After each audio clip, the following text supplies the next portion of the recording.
Welcome to Summit. We strive to be a church where you can belong long before you come to believe.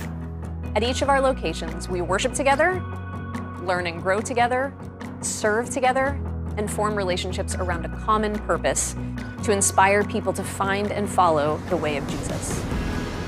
Take a moment and scan the QR code. That leads to our guide for all things Summit. You'll discover info about events, ways to engage in community here, resources mentioned in today's sermon, and ways to give. So now, as we jump into our service today, we invite you to lean in, offer your full attention to the Lord, and may the grace of Jesus be with you always.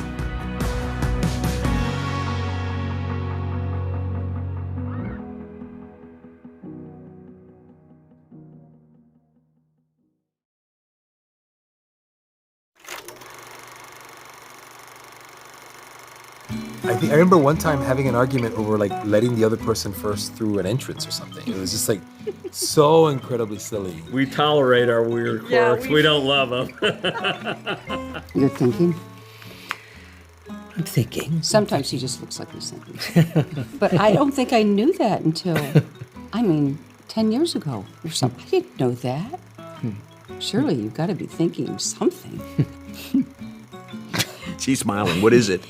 Because every time he sees a golden retriever anywhere, he will stop and he will introduce himself to the person and talk to them about their dog, to the point that one time he was talking to this person about their dog and he looked up and he realized he knew them, but he didn't even notice them until after he finished looking at the dog. One thing I love about him is his, I don't want to say rigidness, but it is kind of rigid, but it's his discipline. I do like my cooking, too. Oh, I love his cooking. He cooks, and I love the way he cleans the kitchen. I love the way he folds the clothes. I mean, he's just the best. Well, I think somewhere along the line we started saying, we like you, I really like you. But we took the word love really seriously, so. We did, and we weren't ready to make that statement that we love you. So we found a middle ground. So we liked each other for a long time, and then we loked each other. So we made a commitment to loke each other before we actually committed to loving each other. The longer you're married, the more you keep falling in love because you keep choosing that person. It was the first time it almost felt practical and attainable to continue to grow in love with someone than some of the romantic ideas you hear. So I love that word choosing. I think being committed and happy in marriage isn't just about it working out or having chemistry. I think maybe above many other things, it's about choosing each other.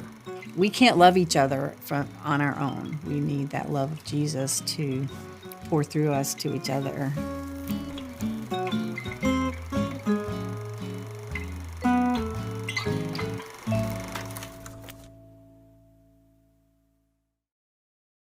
Your first time here, first time in a long time. We just want to we just want a special welcome to you. We're so glad you're here, and happy Mother's Day to all you mamas out there. We got to celebrate my wife this morning, and of course, got to spend some time in prayer and just thanking God for my mama who's in heaven. And so, for those of you who are either celebrating your mama here or celebrating your mama in heaven, or just arriving in different spaces, we're just so glad that you've decided to worship with us today. So I have a question for you. What is, in your opinion, the greatest love song and the greatest love song decade? I'm just curious. I just want to know. I just want somebody to shout out, just like, what decade was the greatest love song ever written? 70s? Okay, I heard 70s. I heard It's You. I don't know what that is, but yes, I'm sure it's a good one. Anybody else? Baby, I'm amazed. Okay. Baby, I'm amazed. Yeah, I know that song. All right. Anybody else? Okay. Yep. Something. Yep. That was good. Okay. Anybody else? One more. Something about love. Okay, great. I love it. Thank you so much for that. I love it. Listen, I'm sure you're all right. I'm sure. Okay. We're at Summit Church. We are a collective of people that come together. We find ways to agree about the most important things, all right? So I need you to agree that the greatest love songs were written in the 90s, okay? All right? Now, I think I might be a child of the 90s. I was born 85, but really I came to you in the 90s. And I'm just telling you right now, there's just no other decade that has, I mean, there are a few, but really the best ones are in the 90s. Now, you may not even agree with my list, but I'm going to give you the top 10 Michael love songs of the 90s, okay? These are mine. These are the ones that when they come on, I stop everything. I grab my bride, my wife, and we start dancing, and she hates every second of it, okay? All right, so number 10 is obviously Shania Twain, You're Still the One, okay? You're still the one, right? Okay, come on, you know you like that, all right? Number 9 is Kiss Me, right? You remember that song? It was huge. It was a big song. It was like, oh, kiss me. Okay, I'm not gonna ruin it for you. It was a great one, right? Okay, number 8 is When a Man Loves a Woman, right? When a man loves, okay, I'm not good, okay? All right, that's a good one. How about number 7, My Heart Will Go On. I'm still mad at Rose for not getting off that door, okay? Poor Jack, frozen, okay? But this was a good one, all right? Number 6, How Do I Live? Leanne Rimes, How Do I Live? Okay, you know, you got it, right? Number 5, I Don't Want to Miss a Thing, Aerosmith. Oh, gosh, you know, when they're going up in the rocket and you're just seeing it, you just want to go, no, please, right? Okay, number 4, of course, the greatest vocalist female, right?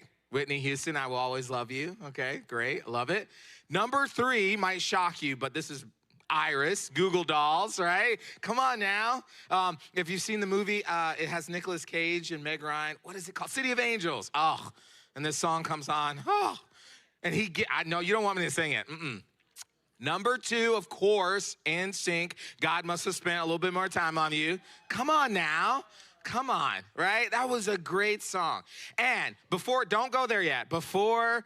Listen, this was the middle school dance. This is me dancing by myself because I was not cool enough to have a middle school dance partner. But I knew someday I would have a partner to dance this song with. And I just love this song. Number 1, Truly, Madly, Deeply by Savage Garden. So much so, we're gonna play the chorus for you.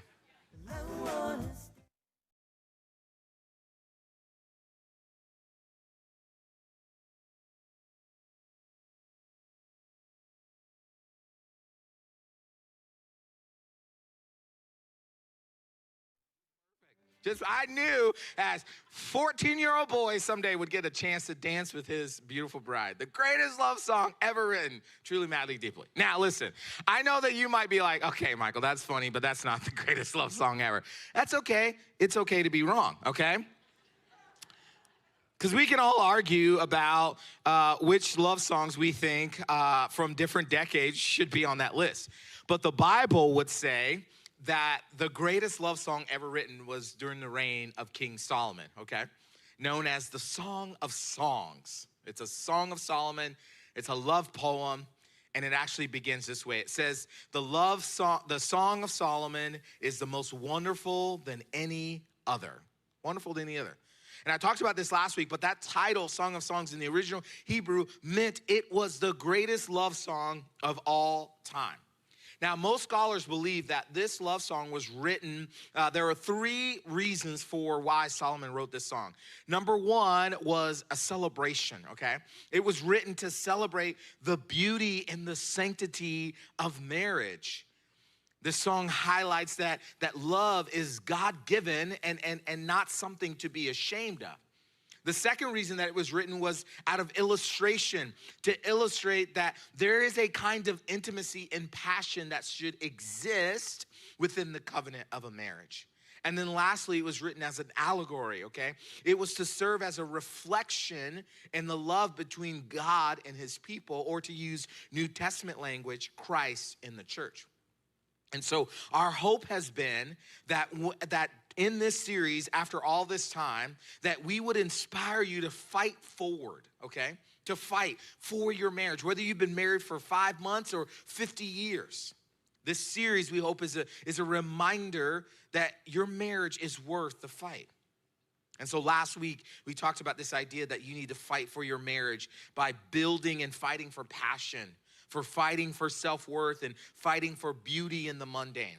Well, today what we want to do is we want to talk about how do we safeguard our marriage? How do we safeguard our marriage, okay?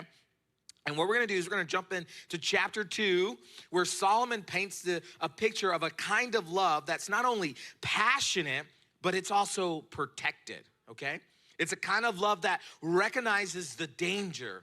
It's a kind of love that responds to the threats and that intentionally nurtures what is most important. Because if we don't safeguard our relationships, church, whether that be our marriage or our friendships or even ourselves for any future relationships, we risk drifting and damaging or even destroying what God has given us. Okay, so we're gonna pick up in chapter 2, starting with verse 2. And it reads this way. It says this: like a lily among thistles is my darling among young women. Like a lily among thistles is my darling among young women. Now, Solomon starts this part of the song off by hearing from the young man. Remember, there's two voices, and this is the young man. And what he wants us, the reader and the young woman, to understand is just how truly unique her beauty was in his eyes. You see, to him, she's not just another flower in a field full of flowers. She is a lily. And a lily, it stands out above all the other ordinary flowers, right? It goes beyond anything else. And there's something else deeper to this, okay? So he, the young man, he imagines the young woman as a lily in a field full of thistles. Now, another translation uses the word bramble, okay? Bramble. And the bramble bush, or the thicket bush, was a common bush that was grown in that region in ancient Israel along the riverbanks. Now, in the original language, that same word used for bramble is also the same word used for thistle, which is also the same word used for thorns, okay? And so what this young man is saying is that his love, his future bride, stands out among every other woman. His eyes can only see her. He only has eyes for her. For every other woman is the same, right? Every other woman is the same, but she stands out. Everything else, everything around her is bramble, according to him. It's common, it's not special. Now, make sure you hear me. This is not an indictment on the other women. I mean, they were this woman's friends. They were close to her. He's not ridiculing them. He's just saying his eyes only sees her. He only has admiration for her, okay? It's just that he's focused on her. And that actually leads me to our first takeaway of this series, of today, is that we must guard our admiration. We must guard our admiration. You see, admiration is essential for any relationship, isn't it? Right? And think about this. It's easy to admire your spouse at first, right? It feels effortless. You're like naturally drawn to everything good about him or her. You admire how they laugh, and how they show up for you, how they dream, the way they do certain little things. It's so cute and adorable, right? But then over time, as life gets busy, as our calendars get more filled, as routine sets in, if we're not intentional, our admiration can fade, right? Without even realizing it, we begin to notice what? The bramble, right? The thistles, the thorns around that person more than we notice the lily. It starts with noticing small things like habits that annoy us or instead of the qualities that captivate us. I mean, have you ever caught yourself just nitpicking the small things? The way he or she leaves the dishes on the sink, or the way they forget something you told them, or when they roll over in the morning, they always have this habit of blowing their hot, nasty breath in your face, and you've warned them many times, please don't do that. Put a pillow between us. I'm not speaking from any personal experience, okay? Please don't assume that, all right? Right? You just start noticing all the little things, and we find all the things that we become annoyed about that person. And if we're not careful, we'll complain about every and any little thing. So our once booming admiration then quietly turns into comparison. And let me tell you, church, comparison is the slow poison that can erode a marriage. Comparison is the slow erosion to your marriage. Pastor Craig Gershell puts it this way. He says, the fastest way to kill something special is to compare it to something else. The fastest way to kill something special is to compare it to something else. You see, comparison strips the joy right out of what you have. It strips the joy right out of who's right in front of you. And what was once a blessing, you begin to see as a burden. You stop seeing the lily because you're caught in the bramble. You're caught in the thistle and in the thorn. You're on Instagram. You're on TikTok for us more mature people. You're on Facebook, right? And you're looking at everyone else's fairy tale, wishing it was you. See, comparison is a bad partner to let seep into your marriage because it steals gratitude. It steals it. And what it does is it begins to breed resentment, and it blinds you to the goodness that's right in front of you. Imagine if Solomon, right, who's the young man, he goes to this woman that he's been admiring. He says, you know what, man? You are the lily. You're the greatest, but I don't like the way you do that. I don't like the way you do that. I don't like the way you say that. It really bothers me when you don't do that, right? Like that would just ruin the whole thing. Or what if because of their frustration with each other, they just began to notice the bramble around them? What would happen if they took their eyes off of each other and started focusing on what other relationships have and what they don't? I mean, they would miss out on the beauty that the relationship could produce. But here's the thing, here's the good news I want you to know, okay? You see, God doesn't see you through the lens of comparison. He's not measuring you against someone else's highlight reel. He knows your past. He's fully aware of your presence. But through Christ, God is focused on the future version of you, the one that he is shaping with grace and patience and purpose. And that's how he calls us to see one another. That's the heart that we should be bringing into our marriages. Not measuring our spouses against who we wish they were, but seeing them as the way God sees us, in progress, covered in grace and full of potential. And what I am finding is that healthy marriages aren't built by demanding perfection. They're actually built by believing in the growth. They're built when we stop comparing and start celebrating the story that God is writing in each other and in ourselves. You see, marriage that lasts after all this time, guard their admiration. Solomon continues in verse 3, now from the perspective of the young woman. He says this, like the finest apple tree in the orchard is my lover among other men. I sit in his delightful shade, taste his delicious fruit. He escorts me to the banquet hall. It's obvious how much he loves me. Now there's a lot just in that little bit there, and I don't have a lot of time, so I'm gonna keep this short, okay? The translation that renders apple tree is the most common, okay? If you were to read many different translations, you would actually see that the apple tree is the most common translation. But the problem is there is no proof that apple trees had been introduced to ancient Israel at the time of this writing. So the closest we think that scholars think that is actually going on is an apricot or apricot. How do you say that? Apricot, okay? All right, so we're gonna go with that. Apricot tree, okay? Now, second, orchard, we see this language of the orchard, but it's actually a reference to the forest, okay? Now, I want you to imagine with me a lone apricot, okay, sitting in the middle of a forest, looking really delicious, and there are wild animals just looking at this one apricot. What do you think is gonna happen to that fruit? Devoured, thank you. I was like, is somebody listening? It's gonna get devoured, right? That one little thing, if that's all there is, among all the trees of the forest and all the wild animals, just one delicious fruit, it's going to get devoured, right?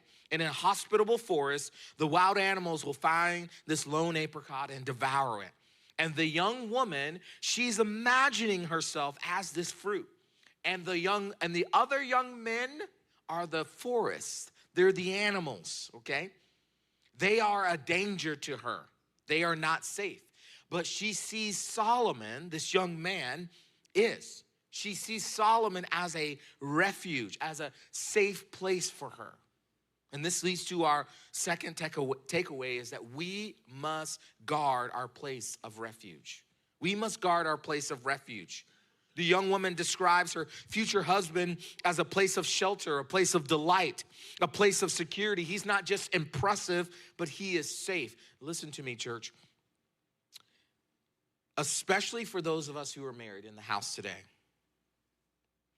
The danger of not being a place of refuge for your spouse in marriage is real. I'm gonna say that one more time. The danger of not being a place of refuge in your marriage for your spouse is real.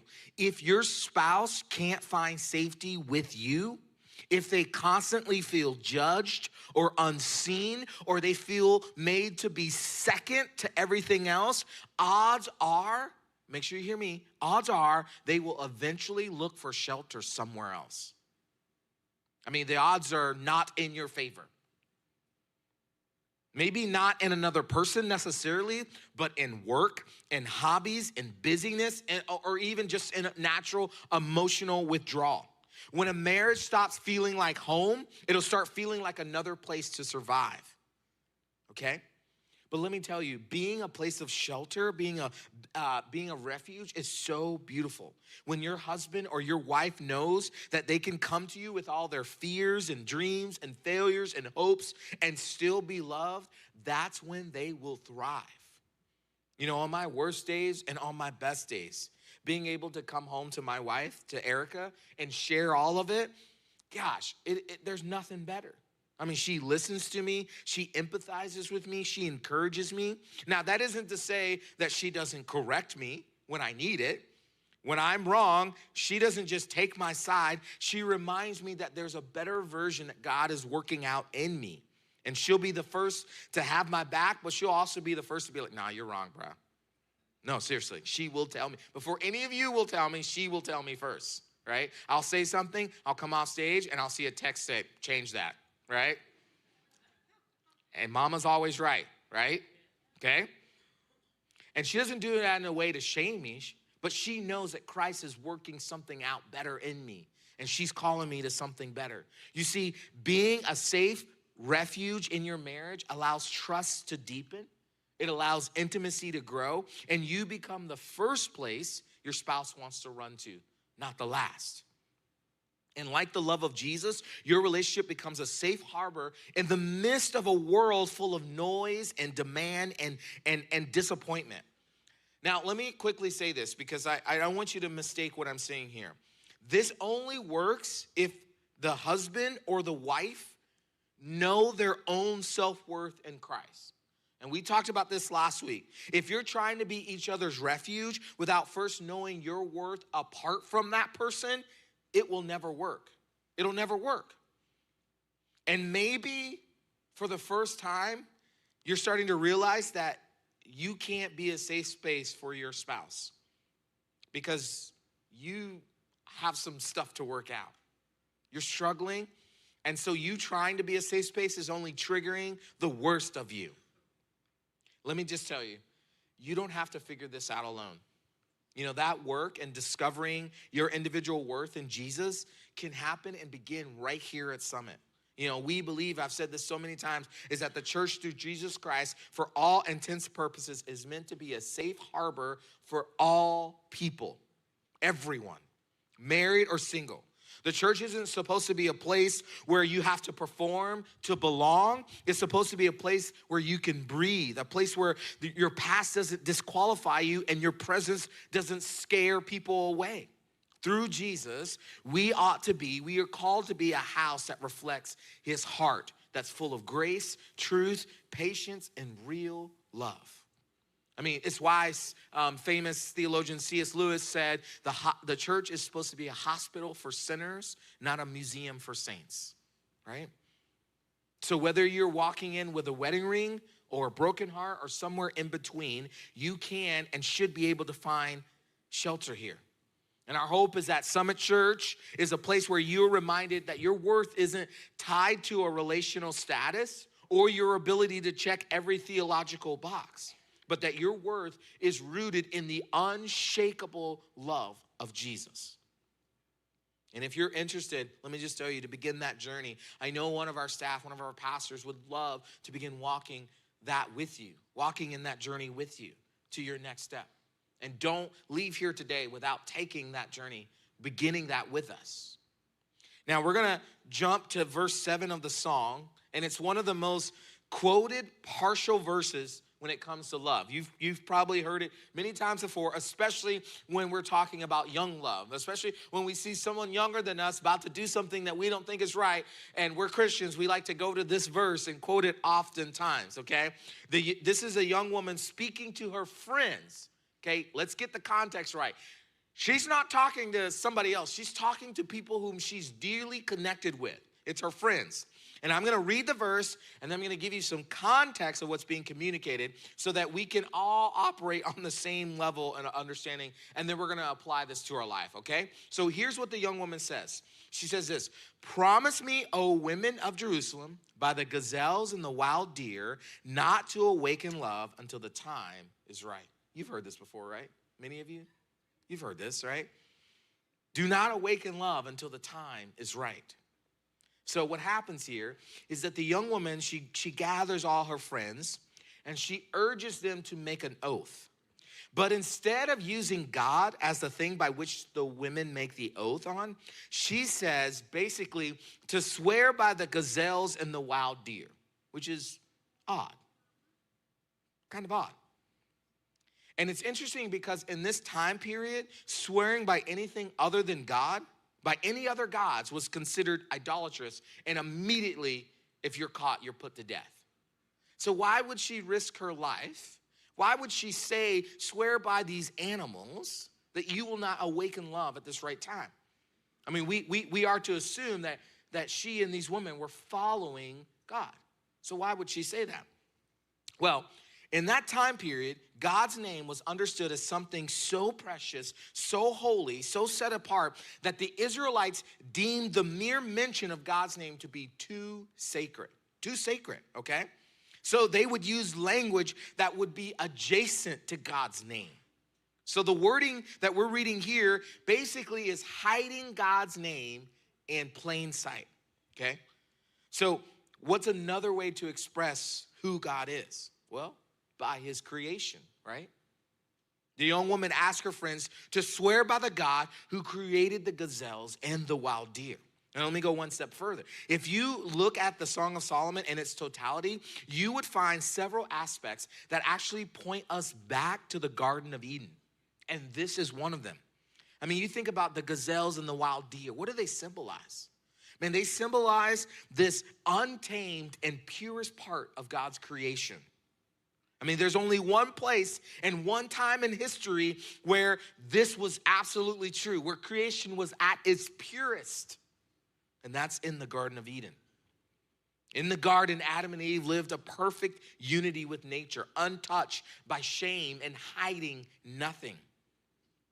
And these animals here, they represent a kind of natural order, a purity, a reminder of the way that love was meant to unfold under God's timing, not rushed or not distorted. So when I read verse 7, I hear more than just advice about dating or marriage. I hear the echo of Eden. I hear the echo of the garden. I'm given a vision of Adam who is unhurried and unrushed, not chasing or striving for love. I mean, God brought Eve to him at the right time. At the right time. Notice when God brings Eve. He doesn't bring Eve right at the beginning. He doesn't bring Eve in the middle of him naming the animals. He doesn't bring Eve in the middle of him placing him in the garden. At the right time, God brings Eve to Adam. And their love grew out of that trust and that peace. That's the heart behind what this young woman is saying here, is don't awaken love until the time is right.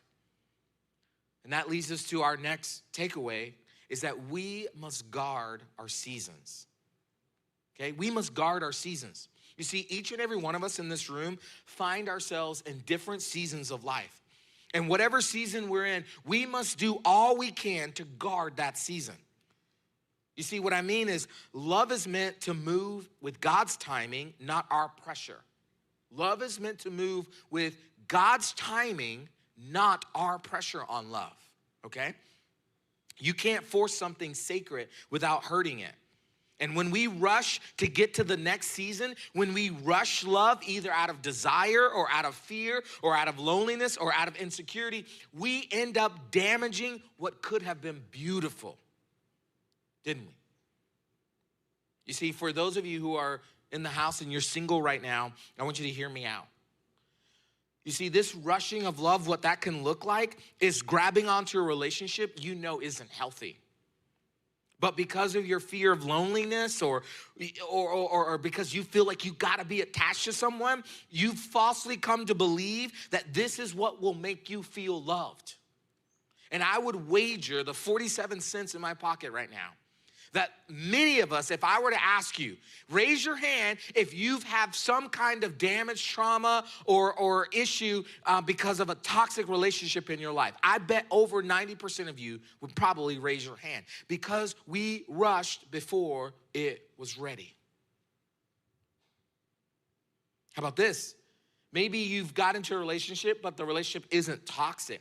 But you're so desperate to hold on to it, hold on to that relationship for whatever reason, that you rush past the whole experience and you just jump into the physical part of it before you were actually ready. You jump into the parts where you get intimate before you're actually ready to be intimate. As you know, that's Eric and I's story. And it wasn't that we weren't in love. It's just that, man, we thought we were ready for everything, that we rushed into that.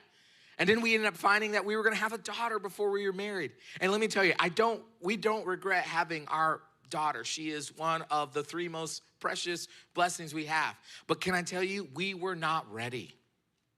We were not ready. And that's what happens when you rush before God says you're ready.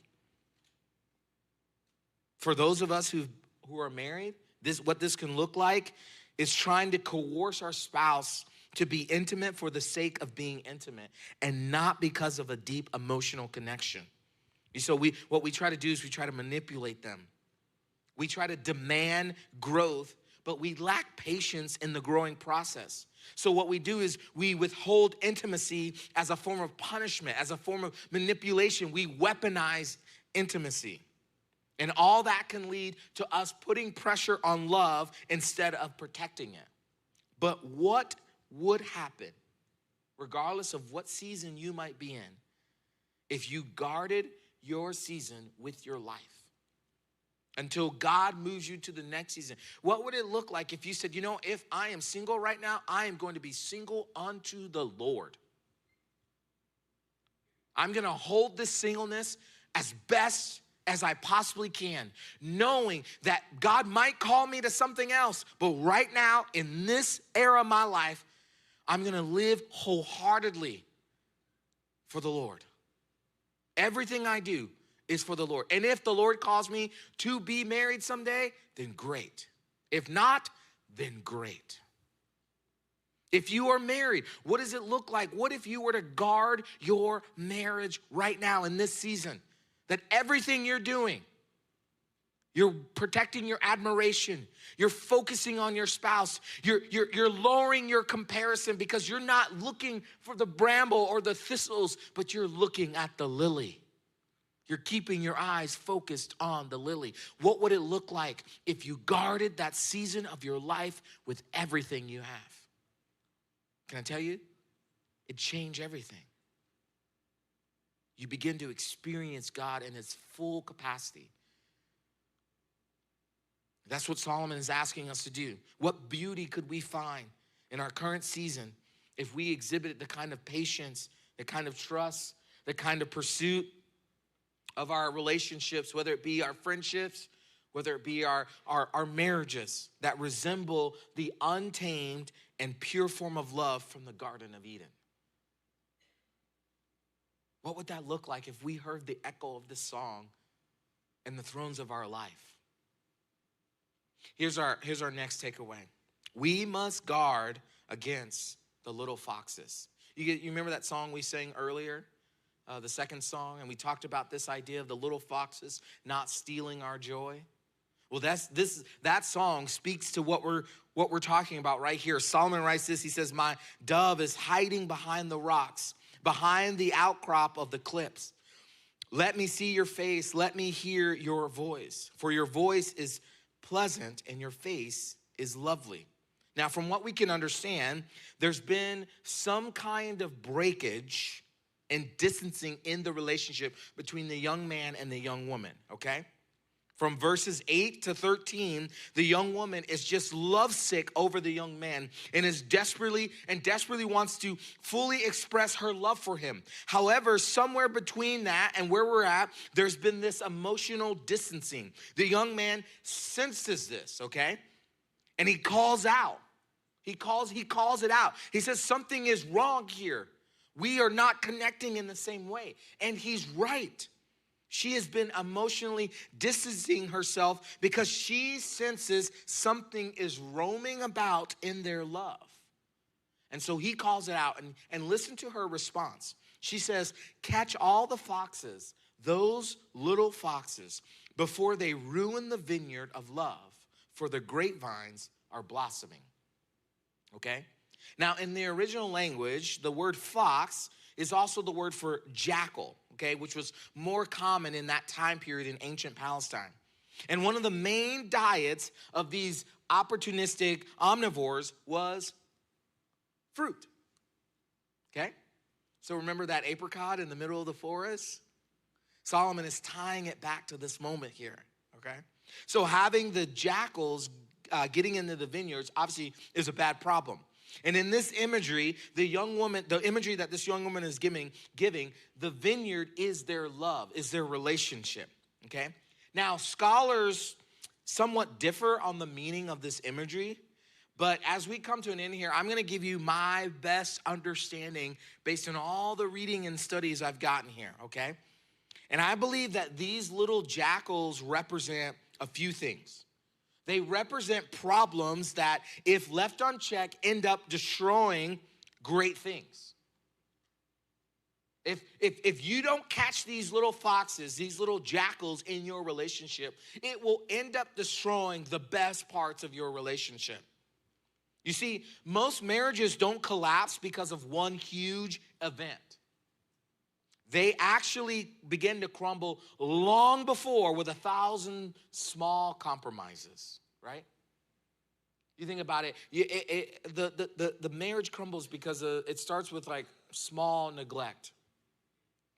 It starts with a little resentment, a little dishonesty. You know what, I'm gonna tell this lie. It's not a big deal that I took this money and used it for something else in our bank account. We were gonna use it, but it's okay. I can explain it away. I can make a little lie. Or, yeah, I said I was gonna do that, but you know what? I came up with this thing, and so it's okay. Or, gosh, I wish you would be better about that. And over time, it begins to build, right? A little neglect, a little resentment, a little dishonesty, a little flirtation. You see, the erosion of the marriage began long before you found out about the affair. Long before you realized that you weren't in love anymore. It started when either of you or one of you stopped connecting emotionally. It started when you started to assume instead of pursuing. It started when you started letting small offenses pile up without forgiveness. It started when you started prioritizing everything else over each other. When you started ignoring the small cracks, thinking that that person is gonna fix themselves, right? When you started comparing instead of celebrating. When you stopped dreaming together. And when you began to either hide your vulnerability, weaponize it, or use it to manipulate your spouse. You see, it's not as much the big explosive events that you need to guard against as much as you need to guard against the little foxes, the little problems that start to build up over time that can lead to more explosive events that cause irreparable damage in your marriage. Those are the things that kill a marriage. It's not yes, it is the big affair, but it's actually begun long before that. Yes, it's the becoming disenchanted and not liking each other, but it actually began long before that. And if you don't start now to guard against those little foxes, if you don't start to have the kind of conversations where you are daily checking in with each other, when you're having intentional time, intentional conversations to not let those things build up, then someday you're gonna wake up, roll over, and they're not gonna be there. You don't need me to argue it for you. Just go look at the statistics. So instead of giving you like a 7-point, 4-point thing, go do this. Actually, I want to give you some homework. You should have received a card on your way in. If you want to pick up that card that you got, not the team summer. There's another card with some questions on there. And on there, I want to give you some questions because this is your homework for the week, okay? It's your homework for the week. And if you don't have that card, you can just take a picture of the screen here. I want to give you some homework a week. And what I want you to do is with your spouse this week, for those of us who are married in the room, I want you to find a quiet day this week, okay? Where maybe that's sitting out on your back patio, not being drenched in rain and avoiding the lightning. Maybe that's a nice, sweet little date night, right? Maybe you just need, because you don't have a babysitter, to just very kindly, not breaking the rules of Child Protective Services, lock your kid in a room for a couple of hours, okay? You just need to find an opportunity, and I want you to sit down with your spouse, and I want you to look at them, and I want you to ask these questions and have some honest conversation, all right? Number one, ask each other, how are you doing? And be real about it, people. Don't say, I'm doing great. Men, do not just say, I'm okay. Be honest about where you are. How are you doing? Ladies, don't excuse away how you're feeling. Don't be afraid to speak up. Be honest. How are you doing? Number two, are there any areas of our marriage where we began to drift? Maybe not as a whole, but man, maybe financially we're not on the same page. Maybe emotionally we're not in the same realm. Maybe intellectually I'm struggling. I feel like you don't see me. Wherever it might be, talk about it. Number three, where are the little cracks starting to form? Where are the little foxes beginning to nuzzle their way in to steal that fruit of your marriage? And then the most important question out of all of that is, what will we do about them? It's one thing to acknowledge. See, I'm an Enneagram 3. I'm a guy. I like to fix things, right? Not with my hand, because I'm terrible at that. But I like to fix things. And so I can't sit and just problem. There always has to be a solution. And sometimes the solution isn't gonna get solved today. Andy Stanley says that there are tensions to manage and there's tensions to solve. And there might be some tensions in your marriage that you just can't solve right now, but you've gotta figure out how to manage them if you wanna build a relationship and a marriage that lasts. How do we solve these little foxes now? If you're single in the room, listen, this matters just as much to you as well. Drift doesn't just happen in our marriages. It happens in our friendship. It happens in our faith journey. And it happens in the way that you show up for community. So I want you, there's gonna be another set of questions just for you on the screen. And I want you to find someone who you love, who you trust, who will speak life into you, to have this conversation with them and ask them these questions of you as you're asking these questions. Are you building real connection? Not to fix your status, but to actually strengthen your soul. Are the relationships you're finding yourself in helping you draw closer to Jesus, or are they moving you away from Jesus? Are you forgiving quickly, or are you letting the small offenses just harden your heart because you've been hurt over and over again? And so you're just thinking, no, I'm pushing people away. I'm pushing these things away because I don't want to deal with them. You've noticed the bramble, and God is calling you back to see the lily of your life. Are there any relationships that you have that are not leading you to God's best for you? And then again, what will you do about the answers you get? You see, we serve a God who not only shows us our reality, but he points us to a better future,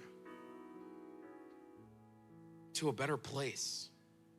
You see, God is focused on the future version of you, and everything that he is doing right now in your life is moving you towards teleos, a Greek word of completion, the wholeness that you were designed to be, if you are willing to submit to that process.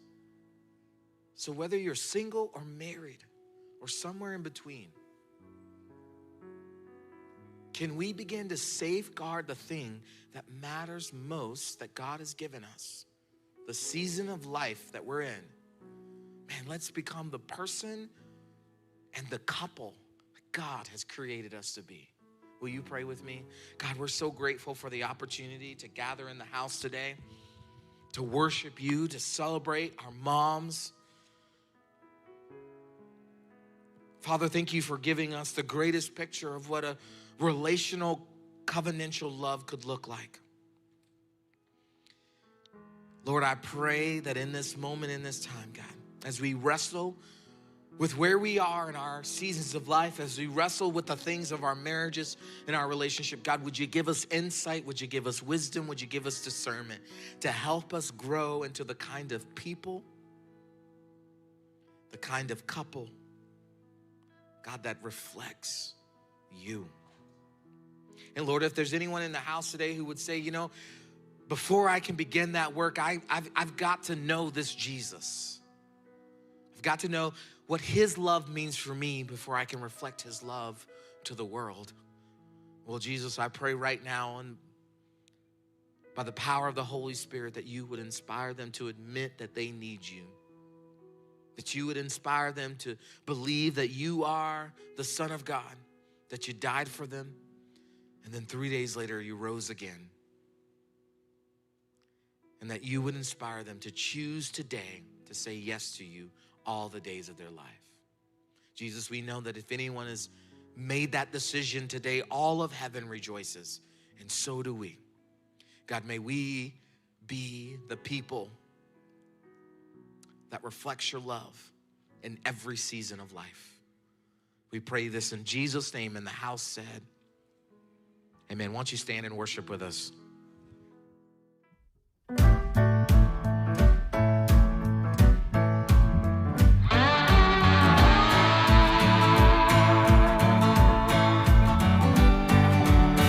To you, oh Lord, I lift up my soul. Oh my God, in you I trust. Make me to know your ways and teach me your paths.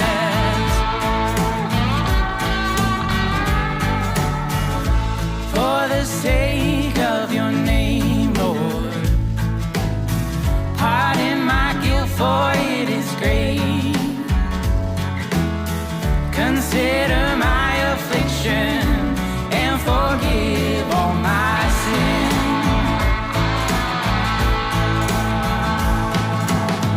Oh Lord, remember your mercy and your steadfast love, for they are from of old. Good and upright are you, Lord. Good and upright are you, Lord.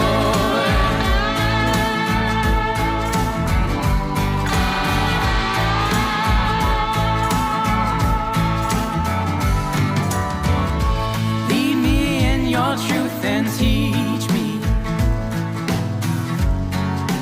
for you are the God